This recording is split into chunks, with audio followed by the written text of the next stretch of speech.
Former New York City Mayor Michael Bloomberg kicked off his presidential campaign today in Virginia by saying he's willing to spend his own money to beat President Trump. Ed O'Keefe has more on Bloomberg's late start in the race.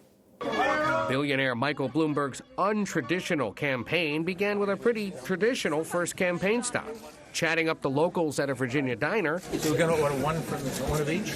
And justifying his late entry to reporters. I think that there is a greater risk of having Donald Trump reelected than there was before.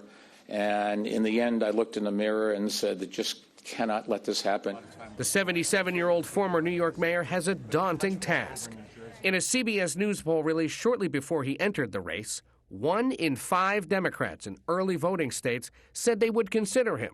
But more than twice as many said they wouldn't. He could have just been the middle-class kid who made good. So he's spending a record $35 million on a week-long ad campaign to introduce himself to voters. Bloomberg has also set aside $100 million for digital ads targeting the president. All that money will come from his own pocket.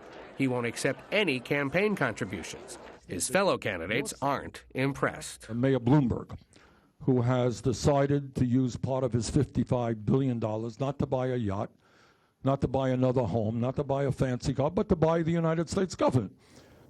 Bloomberg plans to skip the first 4 voting states and focus instead on the 14 states voting on Super Tuesday in early March.